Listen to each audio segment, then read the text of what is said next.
바랍니다. 우리 하나님 말씀 보시겠습니다. 하나님 말씀 시편 19편 1절에서 14절 말씀입니다. 시편 19편 1절에서 14절 말씀. 제가 가진 구약성경 814페이지 시편 19편 1절에서 14절 말씀.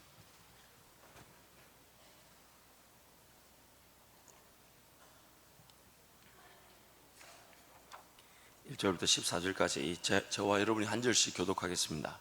하늘이 하나님의 영광을 선포하고 궁창이 그의 손으로 하신 일을 나타내는도다. 날은 날에게 말하고 밤은 밤에게 지식을 전하니 언어도 없고 말씀도 없으며 들리는 소리도 없으나 그의 소리가 온 땅에 통하고 그의 말씀이 세상 끝까지 이르도다.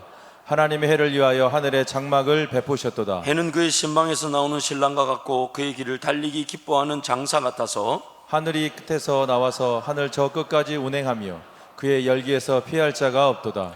여호와의 율법은 완전하여 영혼을 소성시키며 여호와의 증거는 확실하여 우둔한 자를 지혜롭게 하며 여호와의 교훈은 정직하여 마음을 기쁘게 하고 여호와의 계명은 순결하여 눈을 밝게 하시도다. 여호와를 경외하는 도는 정결하여 영혼까지 이루고 여호와의 법도 진실하여 다 의로우니 금 곧 많은 순금보다 더 사모할 것이며 꿀과 송이꿀보다 더 달도다. 또 주의 종이 이것으로 경고를 받고 이것을 지킴으로 상이 크니이다. 자기 허물을 능히 깨달을 자 누구리요? 나를 숨은 허물에서 벗어나게 하소서. 13절 14절 함께 갑니다.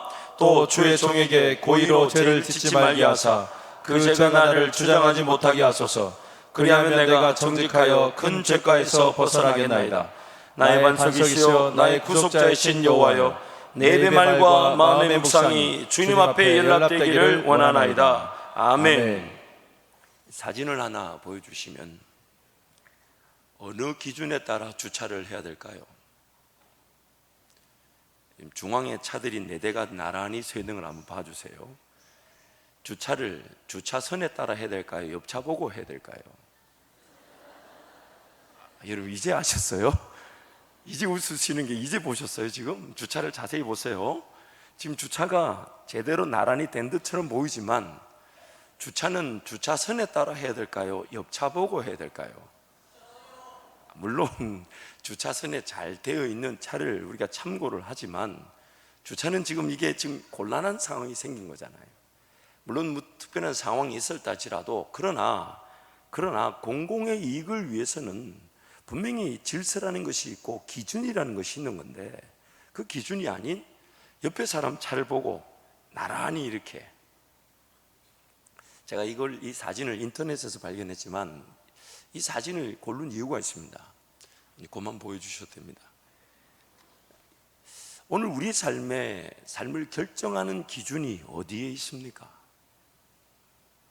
오늘 저와 여러분의 삶에 그 시간을 쓰는 것이나 물질을 쓰는 것이나 또 문화라든지 습관이라든지 유행이나 오락, 또 무엇을 산다든지 소비를 한다든지 혹은 어떤 직업관이나 또 사업관, 어떤 세계관들, 가치 기준, 삶을 선택하고 결정하는 그 모든 기준이 여러분 어디에 있습니까? 성경은 이렇게 우리에게 경고합니다. 만약에 세상의 그런 기준을 따라가게 되면 휩쓸려 떠내려갈까 주의하라. 휩쓸려 떠내려갈까 주의하라. 우리도 모르는 사이에 이런 건 이렇게 해야 한다더라. 그래서 물어봐야 됩니다. 누가? 이런 건 이렇게 구입을 해야 되고, 이런 건 이렇게 사야 하고, 이런 건 이렇게 투자해야 되고, 이런 건 이렇게 갖춰야 되고, 이런 건 이럴 때 이렇게 살아야 된다. 누가? 도대체 어느 기준에서 그런 말들이 나왔는가? 그러나 하나님 말씀이라는 분명한 영원히 흔들리지 않은 반석과 같은 기준이 우리에게 주어졌음에도 불구하고 죄로 말미암아 타락한 우리의 본성이 그 하나님의 말씀을 인내하고 기다리고 하나님 말씀만을 바라지 않고 그냥 눈에 보이는 대로 들리는 대로 내가 판단하고 내가 결정할 수 있는 대로 삶을 결정하고 선택하려고 한다는 것입니다. 기준 자체가 분명한데 이 세상을 지었고 또한 이 세상을 다스리고 있고 오는 세상에서 우리를 영원한 천국에서 영원한 하나님을 노래할 그 기준이, 하나님의 말씀이란 기준이 분명히 우리에게 주어져 있는데, 우리는 그 말씀 앞에 인내하며 그 말씀만을 기다리기보다는 우리의 육신적 생각과 판단에 따라, 혹은 눈에 보이는 세상적 기준에 따라 우리의 삶을 선택하고 결정할 때가 있다는 것입니다. 물론 이 차량들이 이렇게 주차된 것은 분명히 사정이 있겠죠. 밤늦게 왔더니 주차할 공간이 없다든지 이미 다른 차가 엉뚱하게 주차를 해놓으니 어쩔 수 없이 따라갈 수 있었지만, 그럼에도 불구하고 손해를 감수하고서라도 제대로 된 자리에서 제대로 된 주차를 하고 좀 멀리 걸어오고 자기가 피해를 당하더라도 하나님 앞에 정직한 삶을 살아야 되는 것인데, 하나님 앞에 정직한 삶을 살아야 되는 것인데, 다들 남들이 그래 하니까 나도 어쩔 수 없이 그렇게 했다, 이런 법을 어겼을 때는 그 말이 용납이 되지 않습니다. 법을 어겼을 때는 아무리 모든 수많은 사람들이 그렇게 해서 나도 어쩔 수 없이 그렇게 했다란 말이 용납이 되지 않습니다.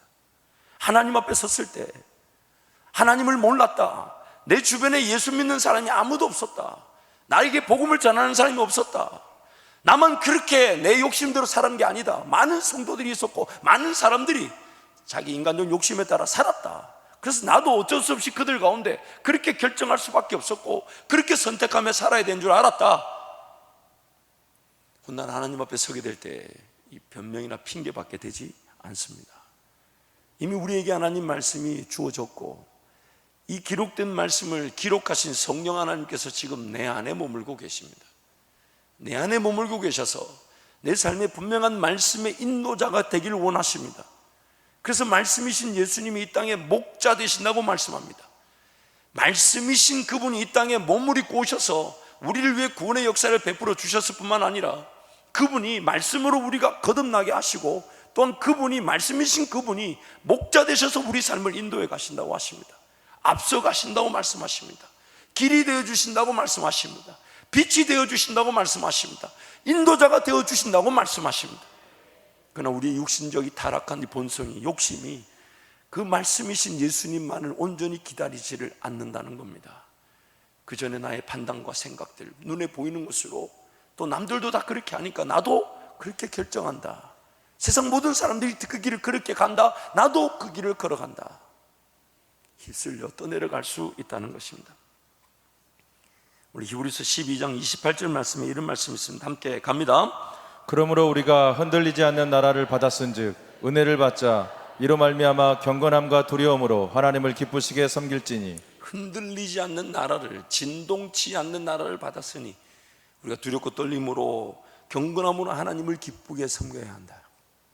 세상 어떤 유행이나 문화나 혹은 세상 흐름에 흘러 떠내려가거나 변개치 않는, 수정 보완이 필요 없는 하나님의 진리의 말씀이 우리 가운데 있고, 그 말씀으로 이루어진 세상에 그 나라를 우리는 살아가고 있는데, 흔들리고 요동하며 끊임없이 변화하고 끊임없이 바뀌는 세상 물결에 흘러 떠내려가지 말자. 베드로전서 1장 23절부터 25절 말씀도 함께 갑니다. 너희가 거듭난 것은 썩어질 씨로 된 것이 아니요 썩지 아니할 씨로 된 것이니 살아있고 항상 있는 하나님의 말씀으로 되었느니라. 그러므로 모든 육체는 풀과 같고 그 모든 영광은 풀의 꽃과 같으니 풀은 마르고 꽃은 떨어지되 오직 주의 말씀은 세세토록 있도다 했으니 너희에게 전한 복음이 곧 이 말씀이니라. 세상 모든 영광은 다 풀과 그 풀의 꽃과 같습니다. 사람에 의한 모든 것들은 결코 영원하지 않습니다. 영원히 존재하는 것은 이 땅에 없습니다. 끊임없는 수정과 보완이 필요하며 변화와 변형이 일어나고 있습니다. 영원할 것처럼 보였던 것도 순식간에 사라지고 기억조차 되지 않습니다. 마치 모래 위에 쌓아 올려진 것 같은 상황입니다. 영원히 존속될 수 있는 것은 세상에 존재하지 않습니다. 그러기에 영원한 것은 하나님의 말씀밖에 없습니다. 하나님 말씀밖에 없습니다. 그리고 그 말씀 위에 나의 삶이 세워지게 될 때에 우리의 삶은 영원할 수 있는 것입니다. 든든히 지켜질 수 있는 것입니다. 비바람이 불고 창수가 일어나도 세상이 요란하고 무너진다 할지라도 반석 위에 말씀 위에 세워진 우리의 삶은 든든히 지켜지게 되는 것입니다. 오늘 본문 말씀 보니까 그 영원한 말씀으로 이 세상이 지어졌다고 선포하고 있습니다. 그래서 이 세상은 하나님 말씀으로 가득 차 있다는 것입니다. 우리 1절부터 6절 말씀 함께 선포합니다. 하늘이 하나님의 영광을 선포하고 궁창이 그의 손으로 하신 일을 나타내는도다. 날은 날에게 말하고 밤은 밤에게 지식을 전하니 언어도 없고 말씀도 없으며 들리는 소리도 없으나 그의 소리가 온 땅에 통하고 그의 말씀이 세상 끝까지 이르도다. 하나님의 해를 위하여 하늘에 장막을 베푸셨도다. 해는 그의 신방에서 나오는 신랑과 같고 그의 길을 달리기 기뻐하는 장사 같아서 하늘 이 끝에서 나와서 하늘 저 끝까지 운행하며 그의 열기에서 피할 자가 없도다. 하나님 말씀으로 지어진 세상, 그 세상은 영원한 말씀의 능력을 우리에게 선포하고 있습니다. 두 번째로 하나님의 말씀에 기준을 두고 사는 인생만이 되살아나고 깨어나게 됩니다. 한번 따라할까요?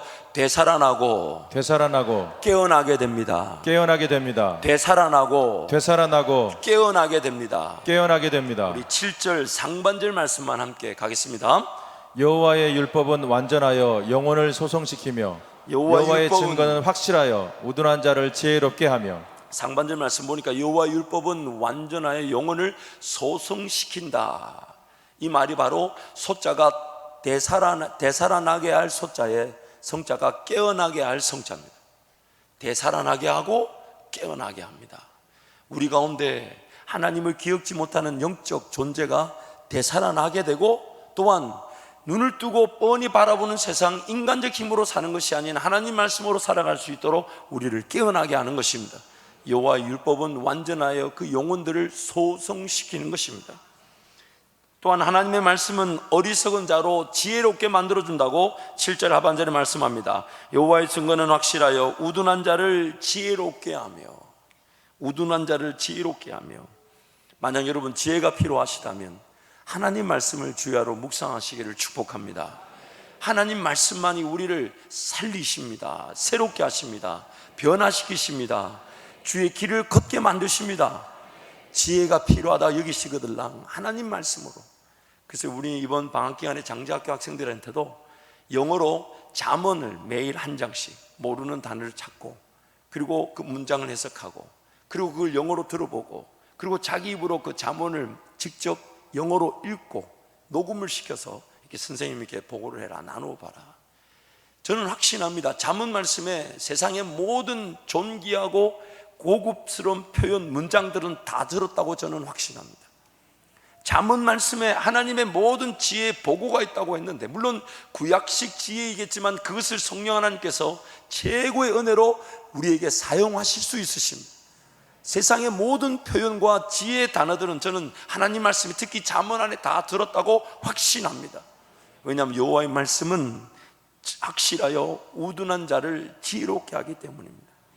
또한 8절 상반절 말씀 우리 함께 가겠습니다. 여호와의 교훈은 정직하여 마음을 기쁘게 하고.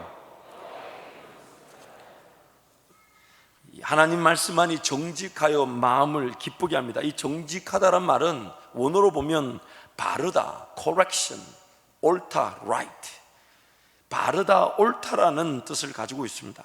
하나님 말씀은 바르고 옳기 때문에 우리에게 기쁨을 줍니다. 왜냐하면 여러분 문제를 풀다가 답이 안 한 것들을 만날 때마다 마음이 속상합니다. 이 문제를 풀어야 될 정답을 만나야 되는데 정답을 못 만나면 속상한데, 문제를 풀다가 답을 만나면 굉장히 기분이 좋습니다.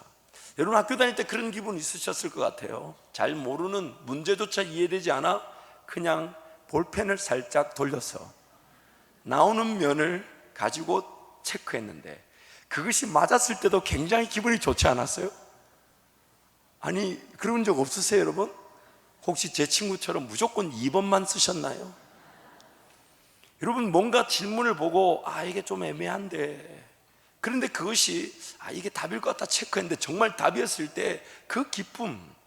근데 여러분 하나님의 말씀은 항상 정직하고 바르고 옳기 때문에 우리에게 그 길을 인도할 때에 기쁨을 주는 것입니다. 맞아, 이 길이야. 맞아, 하나님 말씀이 맞았어. 하나님 말씀이 정답이었어. 하나님 말씀이 진리였어.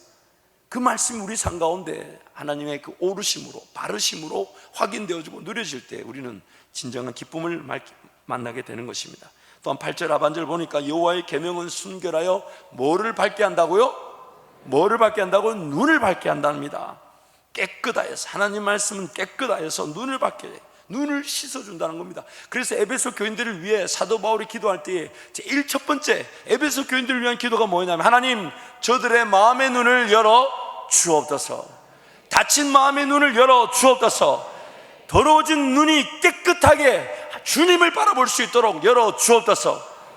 우리는 지금 뭔가 보지만 하나님 나라를 제대로 볼 수 없는 맹인들과 같습니다. 오히려 안 본다고 한다면 오히려 하나님만을 기대할 것인데, 눈을 뜨고 본다고 하지만 이것이 하나님 나라를 보지 못합니다. 하나님의 일하심을 보지 못합니다. 어떤 방식으로 어떻게 이끌어 가실지 그 방식을 이해하지 못합니다. 이 눈이 그렇다는 거예요. 차라리 보이지 않는다면 하나님만을 온전히 바라보고 은혜를 구할 텐데, 오히려 보인다고 이 눈이 영적인 소경이 되어 하나님 나라를 보지 못하는 것입니다. 그래서 하나님의 말씀은 순결하여 눈을 밝게 만들어줍니다. 눈을 밝게 만들어줍니다. 또한 우리 9절 말씀 함께 읽겠습니다. 여호와를 경외하는 도는 정결하여 영혼까지 이르고 여호와의 법도 진실하여 다 의로우니. 하나님의 말씀만이 영원합니다. 진실하고 의롭습니다. 변개나 수정이 없습니다. 고칠 필요가 없습니다.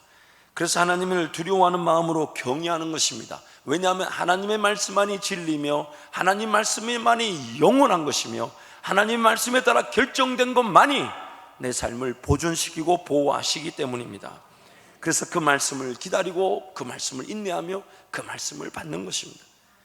여호와의 법이 진실하다 할 때, 여호와의 법이 진실하다고 할 때 원어 성경을 보면 저지먼이라는 단어가 나옵니다. 시시비비를 갈리는 판단이라는 뜻을 가지고 있습니다. 하나님의 판단이 진실하기에 그 하나님의 판단만을 붙잡는 것입니다. 여호와의 법이 진실하다는 것은 하나님의 판단이 진실하다는 겁니다. 그래서 하나님의 판단만을, 내 판단으로는 마치 우리 저울질하듯이 결정할 때가 많잖아요. 이걸 결정하게 되면 이런 장단점이 있고, 이런 결정하면 이런 장단점이 있다. 이러면 이럴 때일수록 결정할 때가 아니라 기도할 때입니다. 기도할 때입니다. 하나님의 뜻이 나타나면 장단점, 뭐 이거 하면 아쉽고 저거 하면 좀 괜찮다, 이런 거 따지지 않아요. 하나님이 말씀해 주셨다는 이유로 확신 가운데 그 길을 걸어가는데, 하나님 말씀이 없다 보니, 하나님 나에게 확신을 주지 않다 보니 내 스스로의 판단에 따라 마치 51대 49 같아요. 이걸 결정하면 이걸 이룰 것 같고, 이걸 결정하면 이걸 이룰 것 같아요. 그럴 때일수록 여러분, 결정할 때가 아니라 기도할 때입니다. 기도할 때입니다. 기도할 때입니다. 기도할 때입니다. 하나님의 말씀이 없고 확신이 없는데 결정하여 후회되는 길을 걸어가는 것보다 차라리 그 기회라고 보이는 일이 하나님의 말씀 확신이 없어 포기되어진다 할지라도 하나님 은혜를 구하는 것입니다. 차라리 하나님, 내 이 기회를 놓쳐버려도 하나님 나에게 말씀하지 않으셨으니 놓치겠습니다. 포기하겠습니다. 저버리겠습니다. 거절하겠습니다. 왜요? 하나님이 말씀해 주지 않으셨기 때문에. 또한 우리 10절 말씀 함께 가겠습니다. 금 곧 많은 순금보다 더 사모할 것이며 꿀과 송이꿀보다 더 달도다. 금 곧 많은 순금보다 더 사모한다. 정말 여러분, 하나님 말씀을 세상의 값진 보화보다 더 사모하십니까? 아멘이 나와야 될 줄 믿습니다. 그래도 안 나오는 거는 지금 예배당 앞에다가 다음 주에 성경책과 금을 놓아둔다면 제 생각에 금을 못 보실 분들이 많으실 것 같아요. 앞서간 성도들에 의해서. 여러분, 정말 하나님 말씀이 금 곧 순금보다 더 귀하십니까? 정말 귀하십니까? 하나님의 말씀에 인도되어지면 내 삶에 그 어떤 필요도 다 하나님이 채워주실 것이기 때문에 하나님 말씀이 정말 금 곧 순금보다 더 귀하십니까? 또한 꿀 곧 송이꿀보다 더 달도다. 여러분, 정말 하나님 말씀을 대할 때 그 단맛이 느껴집니까? 마치 산길을 걸어가고 어디를 가는데 이 꿀송이가, 여러분, 그 나무 속에 있는 꿀을 또 목청이라 그러죠. 그런 거 발견했을 때 여러분, 이 목청이 한 다발이면 뭐 몇 천만 원씩 한다 그러잖아요. 근데 그런 꿀을 발견했을 때, 그런 꿀을 발견했을 했을 때 그 맛을 보는 기분처럼 하나님 말씀을 느끼고 계십니까? 느끼고 계십니까? 종종 청년들이나 우리 성도들이 물어요. 하나님 말씀을 얼마만큼 어떻게 읽어야 됩니까? 저는 이렇게 당부합니다. 꿀처럼, 송일꿀처럼 달게 느껴질 때까지, 내 삶의 양식이 넘어선 즐거움이 될 때까지, 하나님 말씀에 그 은혜에 흠뻑 젖어서 하나님 은혜면 충분합니다 하고 나로 무릎을 꿇게 만들 때까지 하나님 말씀을 묵상하십시오. 묵상하십시오. 하나님은 항상 준비되어 계십니다. 그렇다고 또 성경책 펴고 오늘 나에게 주신 말씀하고 툭 폈는데 하필이면 뭐 죽이고 내 얘기 말씀 잘못 펴면 곤란합니다. 물론 그 말씀도 은혜가 있겠지만 그게 아니라 처음부터 끝까지 차근차근 하나님 나에게 은혜를 주실 때까지, 내 영혼을 살리실 때까지, 오늘 이 말씀을 통해 내 영혼이 새로워짐을 느낄 때까지, 아니 새로워질 때까지 양식으로 꿀송이처럼 더 늦게 느껴지며 이 말씀만이면 충분합니다 하며 하나님만을 부여잡고 의지할 때까지 그 말씀이 묵상되어지시기를 축복합니다. 또한 12절 상반절에 11절 상반절 말씀에 이런 말씀이 있습니다. 또 주의 종이 이것으로 뭘 받는다고요? 경고를 받고. 이것이 뭡니까? 이것이 뭡니까? 하나님의 말씀이죠.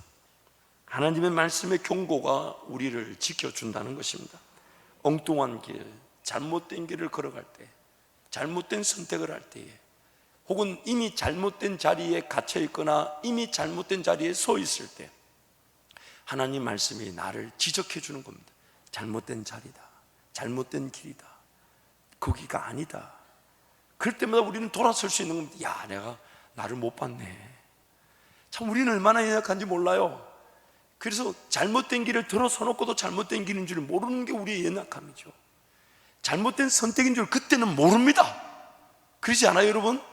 지나고 나서 나중에 어떻게 당하고 나서야 알죠. 야, 그때는 이 길이 생명의 길인 줄 알고 이 선택이 나를 잘되게 할 줄 알고 그 길을 들어서고 그 선택을 했는데 나중에 결론적으로 보면 어마무지한 무거운 짐과 또 이 벌을 당하듯 나에게 그런 짓누르듯 인생이 무겁게 만드는 결정과 선택이라는 걸 나중에 알게 되면 놀랍니다. 야, 그때 내 눈에 볼 때는 결코 나를 이렇게 힘들게 할 선택이라고 생각조차 안 했었는데, 그때 나를 괴롭힐 선택이라고는 상상조차 안 했었는데, 야, 그 선택이, 그 결정이 이렇게 나를 힘들게 하는구나. 종종 저는 하나님의 그 말씀, 하나님 그분이 두려울 때가 언제 두려울 때냐, 지금 내가 뭔가 선택을 해야 된다고 여기는 이 선택이 하나님과 관계없는 선택일 수 있다면, 하나님 그분과 관계없는 선택일 수 있다면, 마치 하와가 따먹지 말라는 음성, 그 음성을 알면서도 그 선악과를 따먹는 선택의 자리에 하나님이 침묵하고 계셨는데, 나에게도 마찬가지로 하나님은 말씀과 하나님을 의지하는 것으로 깨어 기도하여 하나님의 방식과 하나님의 말씀에 따라 선택되기를 원하시는데, 선택하길 원하시는데, 내가 이 선택이 과연 하나님의 선택과 관계없는 것이면 어떡하나. 왜냐하면 인생이라는 것이 잘못된 선택을 했을 때 제법 많은 시간을 낭비하고 허비하게 되고 다시 돌아갈 수가 없더라는 겁니다. 손에 쟁기를 잡고 뒤를 돌아본들 돌아갈 수가 없어요. 앞으로 내가 누릴 은혜 말고는 내 삶에 주어질 게 없더라는 겁니다. 그래서 오늘 나의 이 선택, 물론 어느 길에서든 하나님의 뜻을 발견하고 배우긴 하지만 그 반면교사, 즉 하나님이 원하지 않는 길에서 걸어가 하나님의 뜻이 아니라는 걸 깨닫고, 야, 이 가운데서 나를 지켜주셨네, 아닌 걸 배우게 되었네라고 하지만 그 아닌 걸 배웠다는 것 자체가 내가 걸어갈 길에 도움이 되지가 않아요. 이미 아니다라는 걸 배운 만큼 삶에 충분한 시간을 낭비했고 소진했고 지불했습니다. 어마어마하게 아까운 삶의 시간들이 잘못된 그 시간에 하나님과 관계없는 삶을 살아가게 만든다는 겁니다. 그래서 늘 두려운 거예요. 과연 이 선택, 이 결정이 하나님과 관계없는 것이라면 어떻게 하나. 하나님이 나를 향하여 계획하신 일이 아닌데.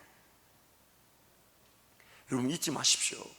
우리가 걸어갈 길에 하나님의 길이 방해되는 것은 마귀가 그 하나님의 길을 가로막는 것으로 방해가 되는 것이 아니라 하나님의 길이 있는데, 하나님의 길이 있는데 다른 더 좋아 보이는 인간적 욕심의 길들을 열어놓으니까 결국 다른 길을 걸어가는 것으로 하나님의 길을 놓쳐버립니다.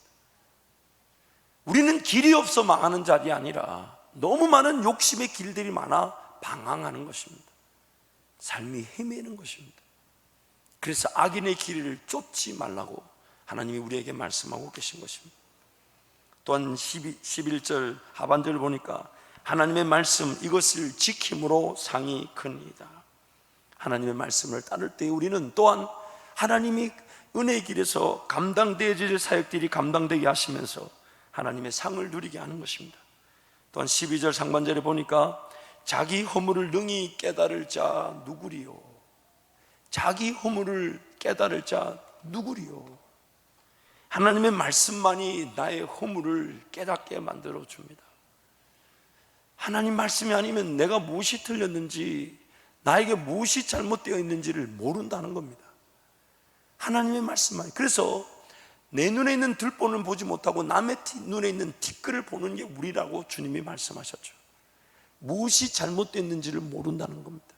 그래서 항상 하나님 말씀에 나를 비추어 보게 하시는 거예요. 하나님이 말씀을 통해 나를 발견하게 하시. 이스라엘 백성들 가운데 자충우돌 일어났던 그 모든 일들은 오늘 나를 조명하고 있는 겁니다. 내가 그러한 잘못된 길에 들어서 있을 수 있으며, 내가 그렇게 하나님을 떠날 수 있으며, 그렇게 하나님을 저버릴 수 있다라는, 이미 내가 그러한 상태며 또한 그러할 수 있다라는 것을 우리에게 경고하고 계신 겁니다. 자기 허물을 능히 깨달을 자가 없습니다. 뭐가 잘못됐는지를 몰라요. 그래서 잠언 말씀에 보면 자기 입으로 어리석은 말을 하면서 그 어리석음을 모르는 자가를 어리석다고 얘기하는 거예요. 내 입으로 나의 어리석음을 말하면서 안 됐죠. 자기 입으로 자기의 어리석음을 말하면서 그 어리석은 줄 모르는 것, 그게 나라는 겁니다. 나. 아무도 가슴을 치지 않으시네요. 그게 나라는 거예요. 그게 나. 자기 가슴을 한번 치면서 한번 그렇게 고백하시죠. 내가 세상에서 가장 어리석다. 내가 세상에서 가장 어리석은 자입니다. 정말 불쌍한 자입니다. 하나님 은혜가 아니면 살아갈 수가 없는 자입니다. 그래서 하나님께 살려달라고 그 지혜의 말씀, 은혜의 말씀, 나를 살리는 말씀으로 달려가는 것입니다. 또한 12절 하반절 보니까 나를 숨은 허물에서 벗어나게 하소서. 내가 무엇이 틀렸는지도 모르지만 또한 내 허물이 숨겨져 있다는 겁니다. 숨겨져 있다. 그것이 나를 지배하고 있고, 그것이 나를 힘들게 만들고, 그것이 나를 어렵게 만들고, 그 숨겨진 허물 때문에 그런 어떤 안타까운 결정을, 그런 안타까운 인생의 그런 선택을 하며 사는데도 전혀 모르고 그렇게 사는 거예요. 나의 숨은 허물, 나를 괴롭히고 나를 힘들게 만들며 나를 사망의 길로 달리게 만드는 숨은 허물, 전혀 깨닫지도 인지하지도 못하는 문제의 근원을 하나님 말씀이 아니면 발견할 수 없다는 겁니다. 그러므로 오늘 우리가 말씀을 대할 때마다 정말 이 말씀의 역사를, 오늘 19편에 나오는 이 하나님의 말씀의 기능만으로도 충분한 은혜를 누릴 수 있습니다. 하나님 말씀을 통해 나를 되살아나게 하여 주옵소서. 하나님 말씀을 통해 나를 깨워 주옵소서. 하나님 말씀을 통해 내 눈을 열어 주옵소서. 하나님 말씀을 통해 나의 그런 숨은 허물들, 나의 잘못된 것들이 발견되어지게 하여 주옵소서. 그래서 히브리서 4장 12절 말씀에 12절 13절 말씀이 이렇게 선포합니다. 함께 갑니다. 하나님의 말씀은 살아있고 활력이 있어 좌우의 날선 어떤 검보다도 예리하여 혼과 영과 및 관절과 골수를 찔러 쪼개기까지 하며 또 마음의 생각과 뜻을 판단하니 지으신 것이 하나도 그 앞에서 나타나지 않음이 없고 우리의 결산을 받으시기에 눈앞에 만물이 벌거벗은 것 같이 드러나느니라. 아멘. 언젠가 제가 묵상 노트를 이렇게 들여다보다가 이 히브리서 4장 12절 말씀, 제 기억에 1998년에 제가 중등부 전도사 때 이 말씀을 묵상했던 것 같아요. 근데 그때 이 말씀을 묵상해 놓고 제가 적용을 어떻게 했냐면, 하나님 말씀을 대할 때마다 제 폐부가 찔러 쪼갰을 당해서 피가 낭자한 그 느낌을 하나님 가질 수 있도록 은혜를 베풀어 주십시오. 하나님 보실 때는 지금 허물들 혹은 숨은 허물들, 잘못된 것들이 우리 삶 가운데 꽉 차 있는데, 겉으로 볼 때는 전혀 문제가 없어 보이지만은 칼로 찔러 쪼개면 고름이 쉴 새 없이 터져 나올 텐데, 우리는 그거를 덮어두고 있을 수 있다는 거예요. 전혀 인지하지 못한 채 뭐가 잘못인 줄 모르고 그냥 그 잘못된 상태로 살아간다는 겁니다. 그 숨은 허물의 지배를 받고, 자기 욕심인 줄 모르고 그 욕심의 지배를 당하고, 철저하게 인간적인 생각인데 그 인간적인 생각에 철저하게 지배를 당하면서 썩어 문드러져 가고 있는데도 그냥 덮어놓고 산다는 겁니다. 그래서 제가 그때 이 말씀을 묵상하면서, 그때는 제 나이 이제 20대 막 중반이니까, 사역할 때니까 얼마나 혈기왕성합니까. 그래서 묵상도 참 그때 나이처럼 묵상을 했더라고요. 피가 낭자하게 흐르는 느낌으로 하나님 말씀을 듣게 해 주십시오. 제 폐부를 찔러 쪼개고 혼과 영과 및 관절과 골수를 드러내신다 하셨으니, 지으신 것이 하나라도 그 앞에 벌거벗은 것처럼 나타나지 않음이 없다고 하셨으니까, 여러분, 우리 안에 그런 숨은 허물들, 썩어 문드러지는 것들, 또 암적인 요소들, 질병들 숨겨져 있어야 되겠습니까? 드러나야 되겠습니까? 그냥 가지고 가실래요? 아니, 가지고 가고 싶으세요? 누르면 아픈데 건들지 마 이러면서 사실래요? 이게 뭔가 골마터져 부어오르는데 거기다가 이렇게 빨간 양만 바르면 사시겠어요? 찔러 터뜨려야 되죠. 이렇게 오늘따라 왜 아멘을 안 하신? 여러분, 그렇지 않습니까? 우리는 끊임없이 그 죄의 지배를 피할 수 없는, 영원히 그 죄성의 지배를 받는 자들입니다. 어디서 어떻게 문드러져 가고 썩어져 가고 있을지를 모르는 자들입니다. 주님 다시 만나는 그날, 내 개인의 종말, 이 세상에서 육의 몸을 벗어버리는 그날까지 끊임없이 피 흘리듯 죄와 싸워야 되는 자들이에요. 순간순간도 방심할 수 없는 게, 이거다 싶어서 야, 하나님 나한테 이런 더러운 게 있어, 내하고 용서를 구하고 철저하게 당했다가, 그래서 하나님 은혜로 위기를 극복했는데 그 다음에 또 드러나는 내 욕심, 내 생각들이 드러날 때마다 깜짝 놀랍니다. 야, 이런 것도 있었구나, 이런 것도 있었구나.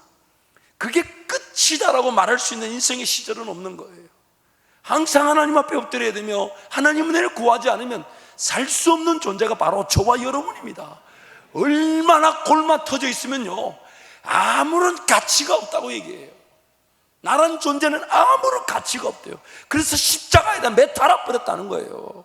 아무런 가치가 없어요. 하나님을 기억하지도 찾지도 부르지도 않는 인생, 기회만 되면 하나님을 떠나려는 인생, 기회만 되면 하나님과 관계없는 길을 걸어가려는 인생이 바로 납니다. 나 목사가 새벽기도 오라 안 오는 게 인생이더라 이 말이에요. 특별자 안 붙이면 안 온다 이 말이에요. 그래서 여러분이 그동안 조금 조용하셨던 특별 새벽기도를 이제 여러분 그 환성은 기쁨의 소리인 줄 믿습니다. 그래서 특별 새벽기도회가 곧 옵니다. 기대하시라 개봉박두. 이걸 지금 2주를 하나 1주를 하나 굉장한 딜레마에 빠져 있습니다. 저는 3주를 하고 싶은데, 아무튼 여러분, 우리가 항상 하나님 앞에 깨어있지 않으면 언제 어떻게 그 나를 지배하는 죄성의 지배에 넘어갈지 모릅니다. 농락을 당할지를 몰라요. 마귀는 잠도 안 잡니다. 잠도 없어요.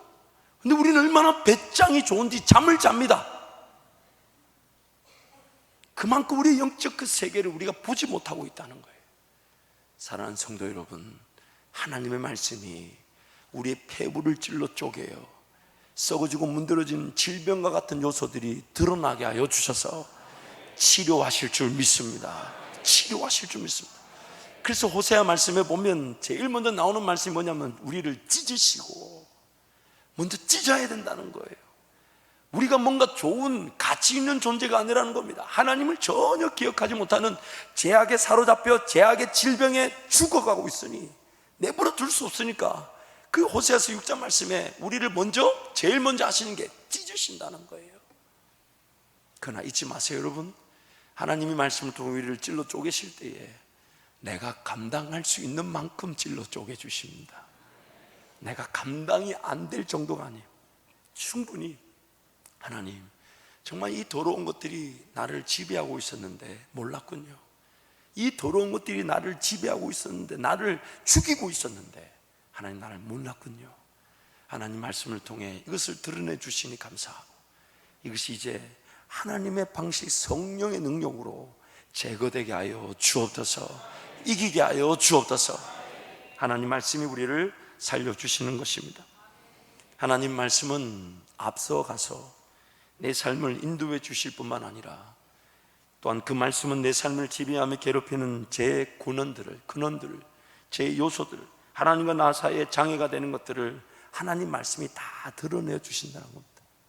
그래서 여러분, 말씀을 대할 때마다 이 뒷꼭지가 약간 선득해야 돼요. 지금 내 뒤에 누가 계시냐면 성령 하나님이 내 폐부를 찔러 쪼개기 위해 칼을 들고 서 계시는 거예요. 하나님 말씀을 대할 때마다 하나님 나를 고치시기 위해, 나를 더 건강하게 하시기 위해.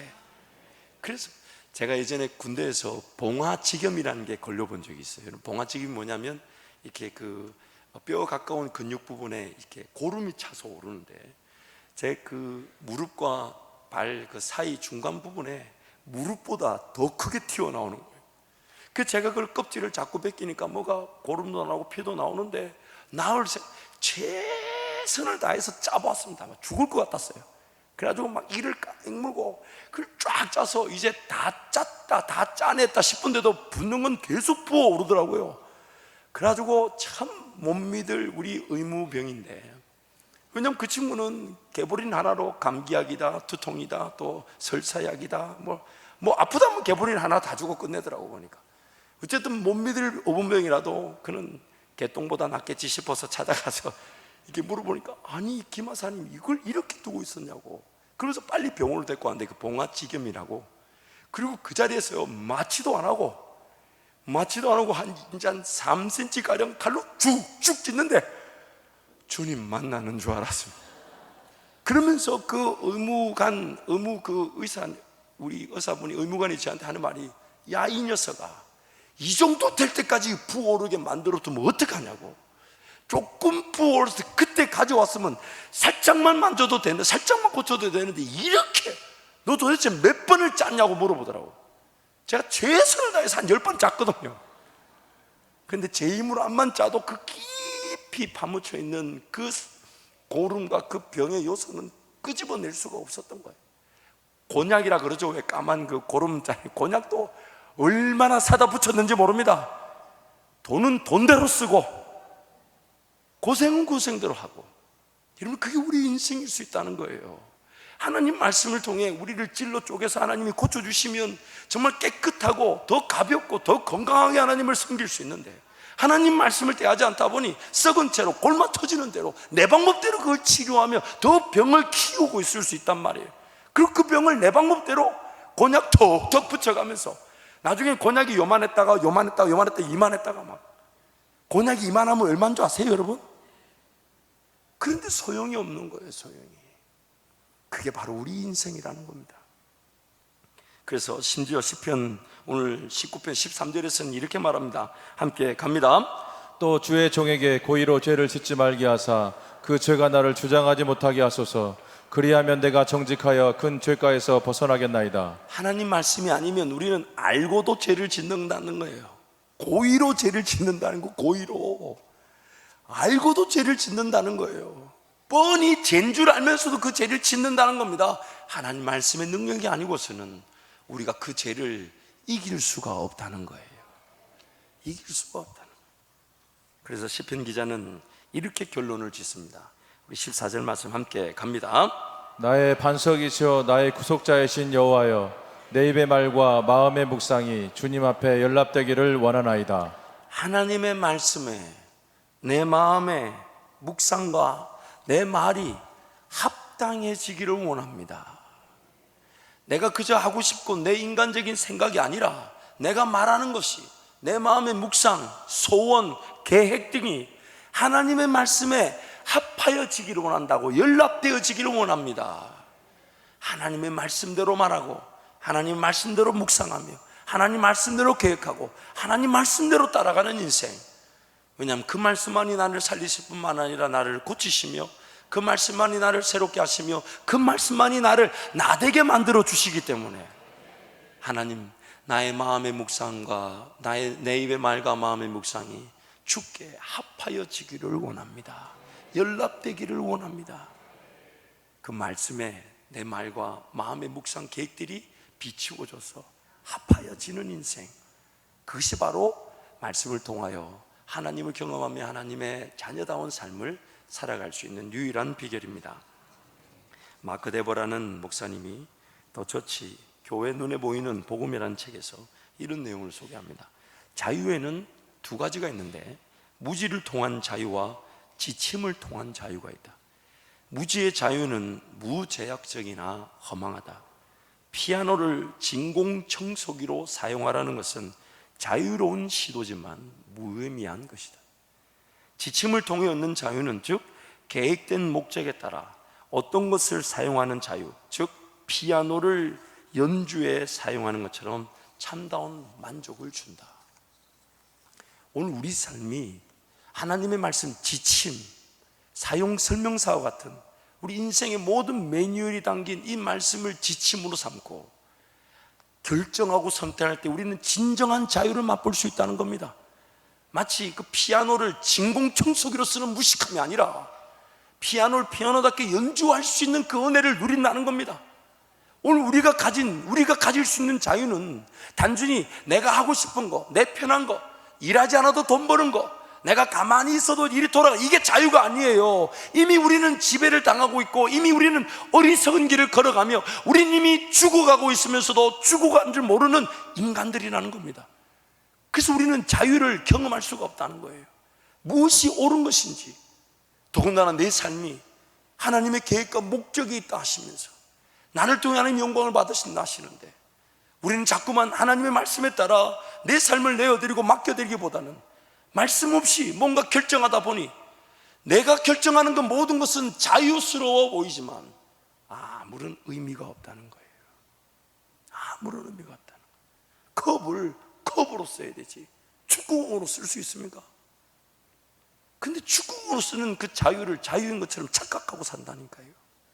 나를 지으신 하나님, 내 삶을 통한 계획과 목적이 분명히 존재하고 있는데 그 계획과 목적에 따라 하나님의 뜻에 따라 그 계획을 발견하고 목적을 발견하고 내 삶이 그렇게 하나님께 드려지게 될 때 우리는 진정한 자유를 맛보는데, 그래서 하나님의 말씀에 따라 결정해야 되고 하나님 말씀에 따라 선택해야 되며 하나님 말씀을 따라가야 되는데 우리는 너무나도 그 말씀 없이 뭔가 결정하고 내가 결정할 수 있다는 자유가 있다는 이유로 인생이 낭비되고 버려지고 헤매게 된다는 것입니다.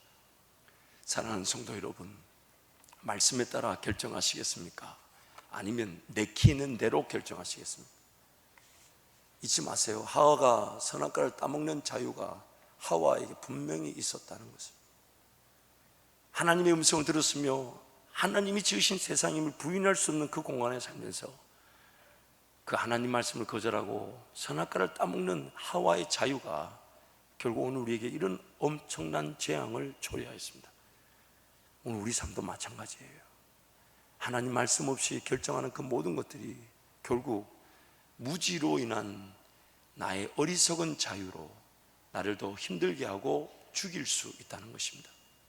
그래서 여러분, 하나님 말씀을 주야로 묵상하시기를 축복합니다. 하나님 말씀을 대하실 때 기대감을 가지십시오. 꿀송이처럼 달 수 있도록 하나님 은혜를 베풀어 주옵소서. 세상 모든 금은 보화보다 더 귀한 그 기쁨으로 말씀을 대하게 하여 주옵소서. 또한 하나님 말씀을 대할 때 하나님 내 폐부를, 내 속에 있는 그 모든 더러운 것들이 드러나게 하여 주옵소서. 찔러 쪼개듯 그러나 하나님 앞에 낱낱이 드러나 치유하시고 회복시켜 주시는 하나님 놀라는 은혜를 누리게 하여 주옵소서. 그래서 여러분, 현재 우리가 바이블 타임이라는 그 프로그램에 그 도움을 받아서 성경을 읽어가고 있습니다만은, 그러나 여러분 하루 3-4장 정도로는 사실 불편합니다. 그래서 1시간 정도는 하나님 말씀을 쭉 읽어가는 거예요. 가능하면 한 권씩, 창세기, 출애굽기, 레위기, 민수기, 그 한 권 전체를, 그 왜냐면 꿀송이처럼 달게 느껴지고 그게 하나님의 연애 편지라고 한다면, 세상에 연애 편지가 40장인데 그걸 한 장 읽고 내일 2장 읽을 사람이 어디 있습니까? 아닙니까 여러분? 너무 하나님께 죄송하지 않아요? 연애 편지 사랑의 편지라 했잖아요. 여기 무슨 심판이 있습니까? 정죄가 있습니까? 판단이 있습니까?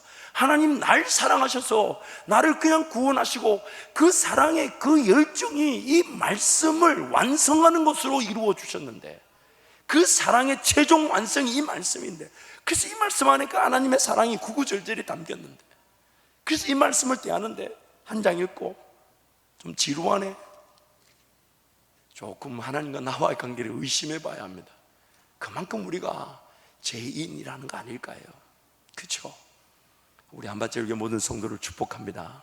하나님 말씀을 주야로 묵상하셔서, 아니 하나님 말씀이 은혜 될 때까지, 내 폐부를 찔러 쪼개며 나를 새롭게 할 때까지 하나님 오늘 또 이 말씀에 은혜를 누리게 하여 주옵소서. 이 시간 한번 기도할 때 하나님 말씀의 은혜를 놓치지 않게 하여 주옵소서. 하나님 말씀이, 그래서 세상의 어떤 유행이나 문화의 기준, 다른 사람이 아닌 하나님의 말씀이 기준이 되어 내 삶이 결정되게 하시고 선택되게 하시고, 말씀에 따라 삶의 질서가, 삶의 방향이 세워져야 될 그 모든 것들이 반석과 같은 말씀 위에 세워지게 하여 주옵소서. 주님 잡고 함께 기도합니다. 주여, 주여.